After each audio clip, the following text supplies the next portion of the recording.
Hi అండి, నమస్తే. Welcome back to Sajida channel. నేను మీ సాజిదాని. ఇవాళ స్నాక్స్ రెసిపీ వచ్చి శనగలతో గుగ్గిళ్ళండి.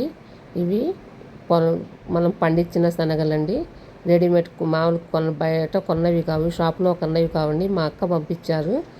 ఇవి పొద్దున 2 గంటలు 3 గంటలు నానబెట్టేస్తానండి. ఒక డబ్బా శనగలు తీసుకొని చక్కగా శుభ్రంగా మట్టి గడ్డలు ఏమైనా ఉంటే తీసేసుకొని శుభ్రంగా నానబెట్టేసానండి. ఇప్పుడు చూడండి, 2-3 గంటలు నానబెట్టేసాను చూసారా. చక్కగా కడుక్కొని ఒక కుక్కర్లో వేసుకుందాము. కుక్కర్లో 2 విజిల్స్ చాలండి, చక్కగా ఉడికిపోతాయి. ఎందుకంటే పొద్దున్న నుంచి 2-3 గంటలు చక్కగా నానినాయి కదా.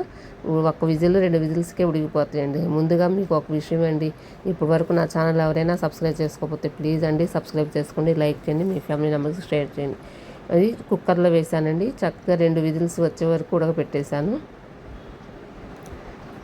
2 విజిల్స్ వచ్చాక ఉడకపెట్టి మనం మూత తీసేసాక తర్వాత మనం స్ట్రైనర్లో వేసుకొని స్ట్రైన్ చేసుకుందామండి శనగల్ని. చూడండి, ఇప్పుడే తీసానండి, పొగలు వచ్చేస్తున్నాయి. ఈ రెసిపీ ఎంతో హెల్తీ అయిన రెసిపీ అండి. ఈవినింగ్ స్నాక్స్కి పిల్లలకైనా పెద్దవాళ్ళైనా ఎవరైనా టీ టైం స్నాక్ లాగా తీసుకోవచ్చు. చూడండి, మనం స్ట్రైనర్ చేసుకున్నాం కదా. ఇప్పుడు ఒక ప్యాన్ పెట్టుకొని దాంట్లో 2-3 టేబుల్ స్పూన్ల ఆయిల్ వేసుకొని 2 ఎండుమిరపకాయలు తాలింపులండి, పచ్చెనపప్పు, మినపప్పు, ఆవాలు, జీలకర్ర, కరివేపాకు వేసి మనం స్ట్రైన్ చేసుకున్న శనగలు వేసుకుందామండి. ఇప్పుడు చక్కగా ఫ్రై చేసుకుందాము.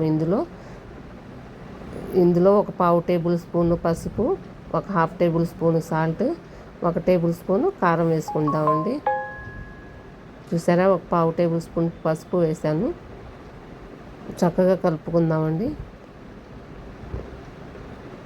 ఈ రెసిపీ కనుక మీకు నచ్చినట్టయితే ప్లీజ్ ఒక లైక్ చేయండి.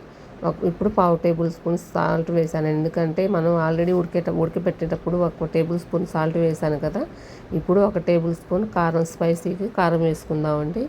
అంతేనండి, ఈజీగా మనం ఈవినింగ్ టీ టైం స్నాక్ లాగా తయారు చేసుకోవచ్చు. అయిపోయిందండి. ఇప్పుడు వరకు నా ఛానల్ ఎవరైనా సబ్స్క్రైబ్ చేసుకోవద్దు, ప్లీజ్ సబ్స్క్రైబ్ చేసుకోండి, లైక్ చేయండి, మీ ఫ్యామిలీ మెంబర్స్ షేర్ చేయండి. థ్యాంక్ యూ ఫర్ వాచింగ్ అండి. ఇంకో కొత్త రెసిపీతో మీ ముందుకు వస్తాను. Bye friends.